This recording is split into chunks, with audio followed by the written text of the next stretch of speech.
maka hari ini begitu cepat akan terus meninggalkan kita.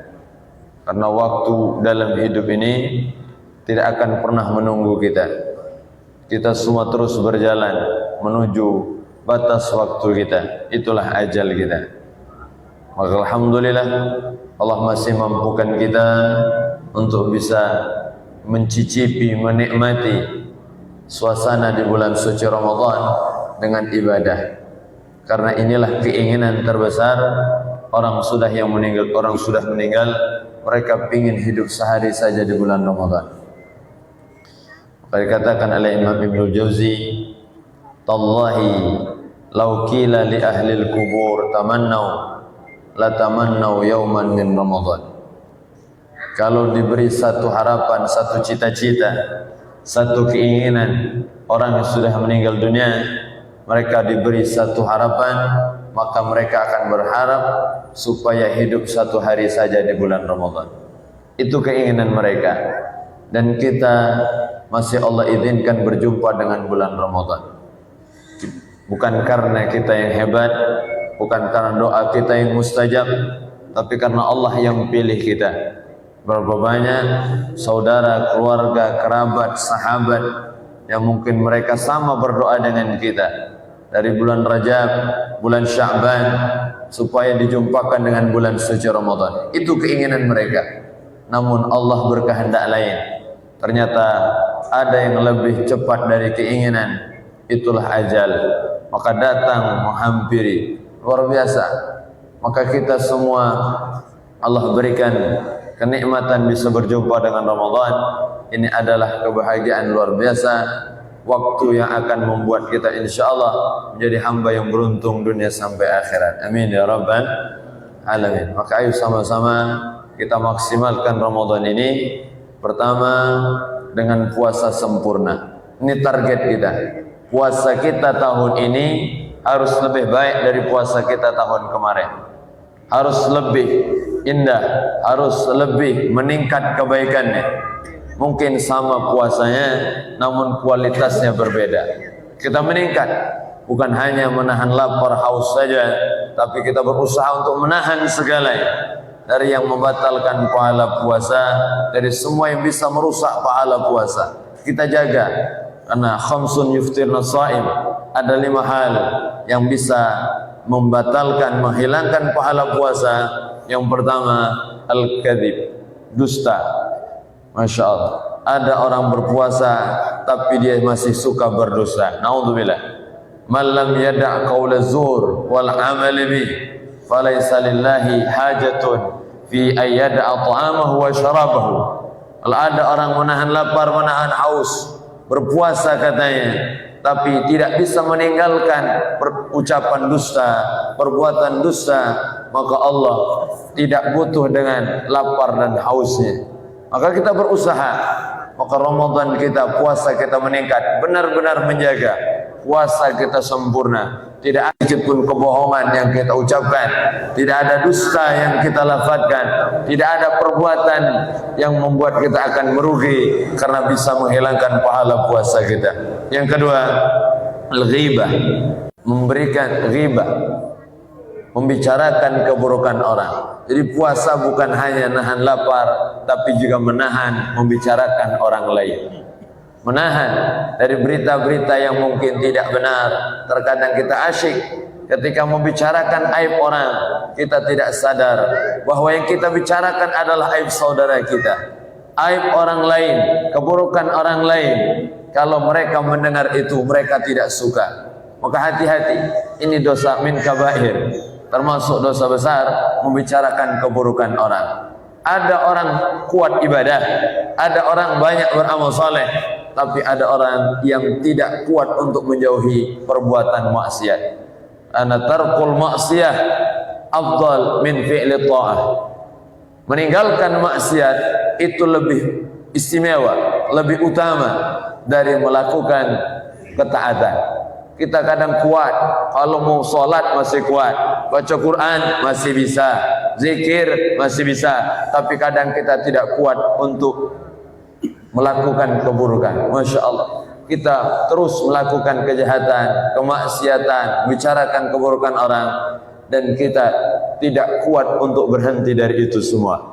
Masya Allah. Maka dengan puasa tubuh kita melemah, badan kita menurun, stamina dan mulut kita berbau. Itu rahasia dari Allah, bahwa Allah inginkan kita untuk menahan dari semua kemaksiatan. Kenapa mulut kita berbau? Padahal pagi sudah sikat gigi, pagi sudah kita bersihkan, agar Allah jaga kita sebenarnya. Jadi kalau tong Lembang, kalau lewat jam 12, mulut lah berdengas, lah berbau. Apa hikmahnya? Agar kita tidak banyak ngobrol dengan orang, tidak banyak bercerita kelakar yang tidak ada manfaat, apalagi sampai membicarakan keburukan orang. Ya kita aja yang sadar seharusnya. Tidak usah nak diomong ke gini. Kalau pucuk jam 12 tu ngomong depan rewang, jangan deket gini. Nah, itu maksudnya. Karena ada orang masih kelakar gitu, cerita ngomong depan rai, nak nutup hidung tidak lemah. Aduh. Maka apa arti? Allah jaga kita sebenarnya. Allah tutup pintu neraka, maksudnya Allah jaga kita agar tidak maksiat. Peluang-peluang kejahatan, peluang-peluang maksiat Allah tutup semuanya. Idza jaa Ramadan, futihat abwabul jannah. Ketika datang Ramadan, Allah buka pintu surga, dibuka.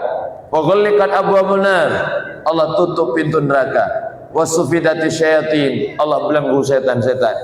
Masya Allah.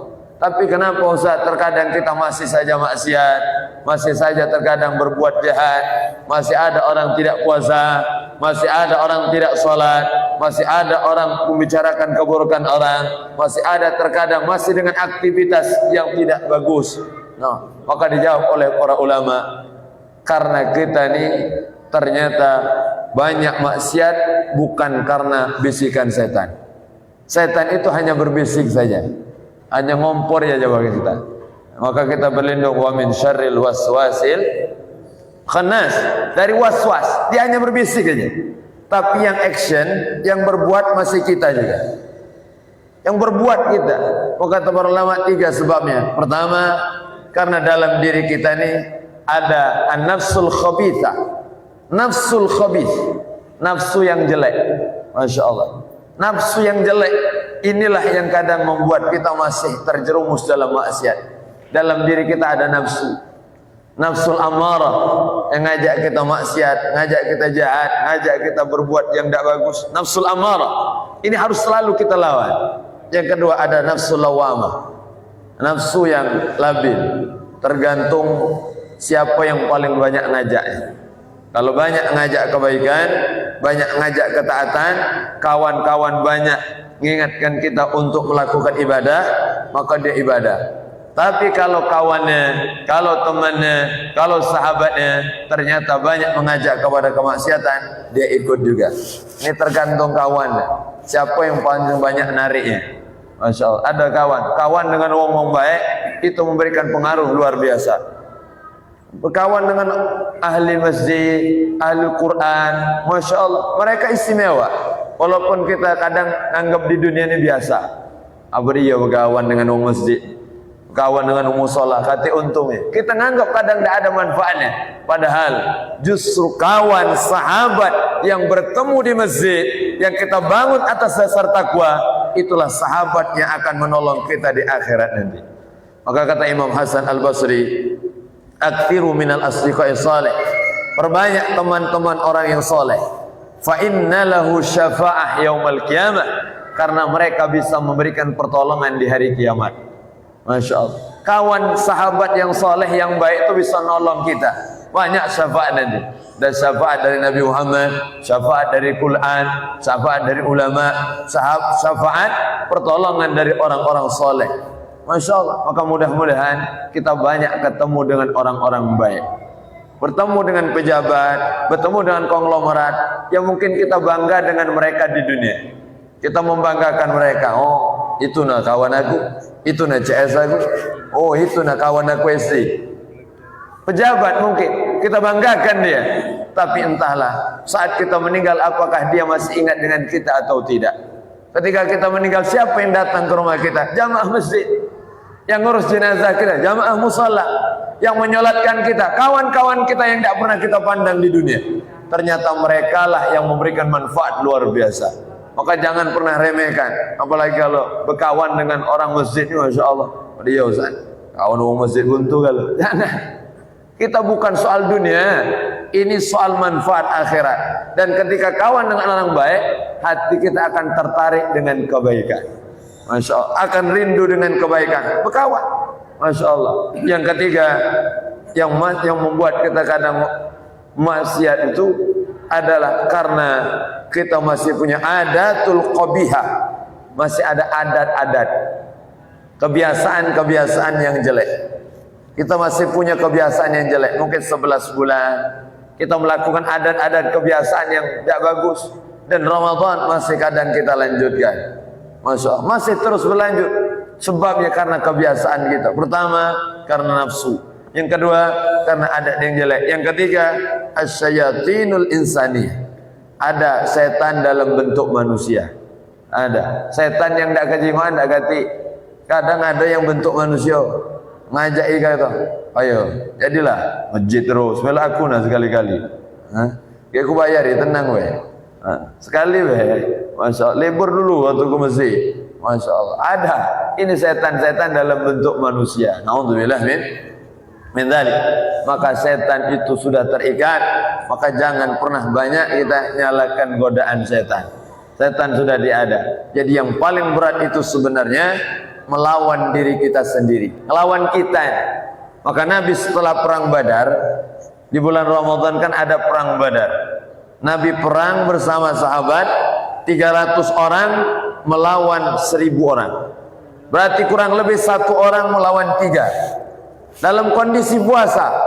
Masya Allah. Maka jangan alasan kita ngapa lesu, letoy, lunglai, hidup segan mati tak mau lagi puasa. Ditanya wong apa cak, apa kain kena banyu nih, nyampak terus. Masya Allah, lesu dia. Semangat puasa nih, karena puasa ini waktu perjuangan. Nabi SAW berjuang perang di bulan Ramadan dan menang. Masya Allah. Ini luar biasa, bukan hanya tawakal aja. Tawakal wala Ustaz, nak dapat duit bayu nak tidak kenal situ. Lesu aku nih, puasa tidak begawi. Jangan, tetap semangat, karena bekerja itu ibadah. Man amsa kalan min amal yadih amsa maghfuran lahu. Siapa orang yang sore hari capek, letih, susah, payah, berkeringat mencari rezeki yang halal, maka sore hari itu diampunkan dosanya oleh Allah. Jadi bekerja itu ibadah, cari rezeki yang halal, ibadah. Maka kita semangat untuk mencari. Masya Allah. Untuk apa? Untuk bekal terbaik kita menghadap Allah Subhanahu dengan niat-niat yang baik.